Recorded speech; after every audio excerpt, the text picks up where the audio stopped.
सीधे आपको लेकर चलते हैं उपराष्ट्रपति चुनाव को लेकर प्रेस कॉन्फ्रेंस में। Representatives of the contesting candidates, election observers and the counting officers, whom I had appointed to assist me in counting of votes. The ballot papers taken out were first scrutinized. The valid and invalid ballot papers and one postal ballot paper was also received, were segregated, and the valid ballot papers were distributed according to the first preference vote secured by each candidate. The postal ballot has been treated as returned and cancelled as the elector declined to cast his vote. 767 votes were polled, out of which 752 were valid and 15 were invalid. The quota sufficient to get a candidate elected as vice president was determined by dividing the total number of first preference votes secured by both the candidates by 2 and then adding 1 to the quotient. The said quota was 377. As all of you are aware, the value of votes for the presidential election is 1.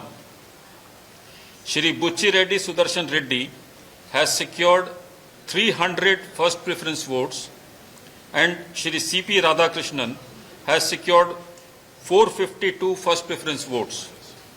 As the first preference vote secured by Shri C.P. Radhakrishnan was greater than the requisite quota, in pursuance of provisions contained in Section 11 of the Presidential and Vice Presidential Elections Act 1952, 31 of 1952, read with Rule 35 of the Presidential and Vice Presidential Election Rules 1974, I, P.C. Modi, the returning officer for the Vice Presidential Election 2025, hereby declare that Shri C.P. Radhakrishnan, Jal Bhushan Raj Bhavan, Walkeshwar Road, Malabar Hill, Mumbai, has been duly elected to the office of Vice President of India. The result is being sent to the Election Commission of India and the Ministry of Law and Justice as per the extant provisions under Section 12 of the Presidential and Vice Presidential Election Act 1952 and Rule 35 of the Presidential and Vice Presidential Election Rules 1974. Overall, the 17th Vice Presidential election was conducted in a free, fair and orderly manner. I would like to take this opportunity to thank the candidates and their authorized representatives for their cooperation, which facilitated early completion of the proceedings. Thank you.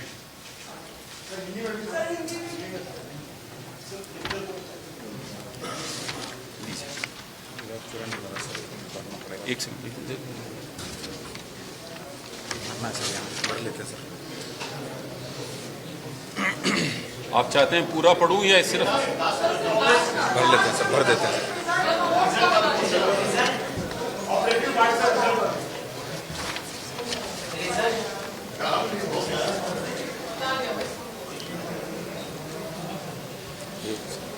Shri बुच्ची रेड्डी सुदर्शन रेड्डी को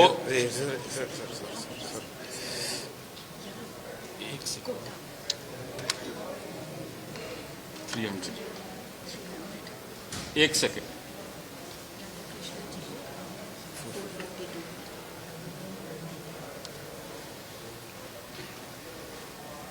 श्री बुच्ची रेड्डी सुदर्शन रेड्डी को 300 प्रथम वरीयता के मत प्राप्त हुए और श्री सीपी राधाकृष्णन को 452 प्रथम वरीयता के मत प्राप्त हुए।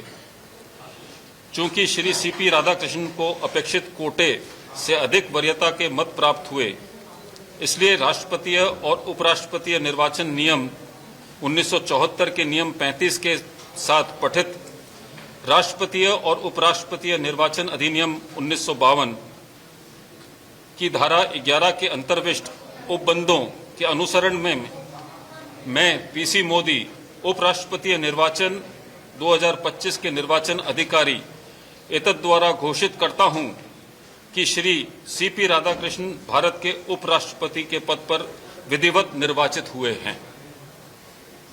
धन्यवाद।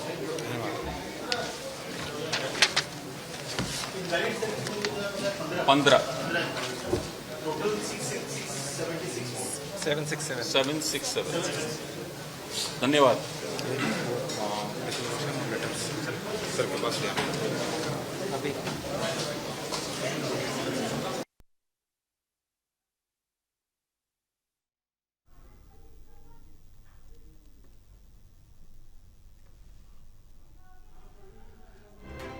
तो भारत के उपराष्ट्रपति पद के लिए सीपी राधाकृष्णन ने भारी मतों से जीत यहां पर दर्ज की है और रिटर्निंग ऑफिसर ने इसका ऐलान भी कर दिया है।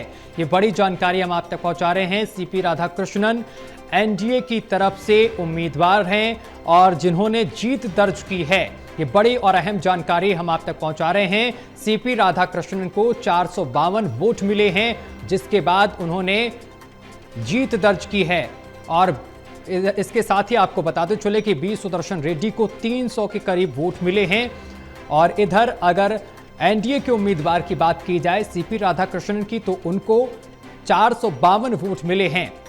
तो भारत के उपराष्ट्रपति पद को लेकर आज चुनाव हुआ, मतदान हुआ, जिसमें बढ़ चढ़कर वोटिंग हुई और इसके बाद अब परिणाम सामने निकल कर आए, जिसमें सीपी राधाकृष्णन विजयी हुए हैं। ये बड़ी जानकारी हम आप तक पहुंचा रहे हैं। उपराष्ट्रपति चुनाव में सीपी राधाकृष्णन विजयी हुए हैं और उनको 452 वोट मिले हैं। ये बड़ी जानकारी हम आप तक पहुंचा रहे हैं। एनडीए के उम्मीदवार हैं सीपी राधाकृष्णन और सीपी राधाकृष्णन को 452 वोट मिले, वहीं वी सुदर्शन रेड्डी को 300 वोट मिले हैं। ये बड़ी जानकारी हम आप तक पहुंचा रहे हैं। आज जिस तरीके से मतदान हुए, इसमें बढ़ चढ़कर वोटिंग हुई। शाम 6 बजे के बाद से वोटों की काउंटिंग हो रही थी और जिस तरीके से कहा गया था कि 7 बजे के बाद कभी भी परिणाम आ सकते हैं, और इसको लेकर रिटर्निंग ऑफिसर ने प्रेस कॉन्फ्रेंस की और इस दौरान उन्होंने एक बड़ा ऐलान किया, यानी कि उन्होंने कहा कि सीपी राधाकृष्णन विजयी हुए हैं और उनको 452 वोट मिले हैं, वहीं बी सुदर्शन रेड्डी को 300 वोट मिले हैं। ये बड़ी जानकारी हम आप तक पहुंचा रहे हैं। बी सुदर्शन रेड्डी को मिले 300 वोट, सीपी राधाकृष्णन को मिले 452 वोट। और इस खबर पर अधिक जानकारी के साथ एसोसिएट एडिटर प्रदीप कुमार हमारे साथ जुड़ गए हैं। प्रदीप जी, देखिए, रिटर्निंग ऑफिसर की तरफ से ऐलान कर दिया गया और बी सुदर्शन रेड्डी जो हैं उनको 300 वोट मिले और वहीं सीपी राधाकृष्णन को 452 वोट मिले और वो विजयी हुए। और देखिए, बिल्कुल एनडीए उम्मीदवार राधाकृष्णन जो है देश के अगले उपराष्ट्रपति के लिए निर्वाचित घोषित कर दिए गए हैं। अब उनको यहाँ पर उपराष्ट्रपति पद की शपथ दिलाई जाएगी। इसका कार्यक्रम बाद में तय होगा, लेकिन आज के चुनावी मुकाबले के बाद, वोटों की गिनती के बाद यहाँ पर जो आंकड़े यहाँ पर जारी किए गए हैं, जो कि महासचिव हैं राज्यसभा में और जो कि रिटर्निंग ऑफिसर थे, उन्होंने इसकी घोषणा की है। पीसी मोदी की ओर से ये घोषणा की गई है कि जो एनडीए उम्मीदवार राधाकृष्णन 452 वेद मत उनको मिले हैं। विपक्षी उम्मीदवार वी सुदर्शन रेड्डी को 300 मत पड़े हैं। कुल 752 मत वेद पड़े हैं, 15 मत अवैध रही हैं। ये जानकारी मिली है। तो सीधे तौर पर अगर देखें तो एक बड़ा चुनावी मुकाबला था और इसी के साथ जो निर्वाचित घोषित किए गए हैं राधाकृष्णन, वो चुनाव जीत गए हैं। अब वो उपराष्ट्रपति पद की शपथ लेंगे। जो पूरा घटनाक्रम रहा था, जगदीप धनखड़ के इस्तीफा देने के बाद ये चुनाव मुकाबला तय हुआ था और उसके बाद दोनों यानी सत्ता पक्ष विपक्ष की बात करें, उनके उम्मीदवार सामने आए थे। यानी एक तरफ एनडीए के उम्मीदवार राधाकृष्णन जो कि साउथ से आते हैं, दूसरी तरफ साउथ से ही विपक्ष उम्मीदवार लेकर आए वी सुदर्शन रेड्डी को, और इसी के साथ चुनावी मुकाबला तय हो गया। और आखिरकार जो यहाँ पर ऐलान हुआ है, यानी 452 मतों के साथ, वैध मतों के साथ यहाँ पर जो वी सुदर्शन रेड्डी चुनाव हार गई हैं और राधाकृष्णन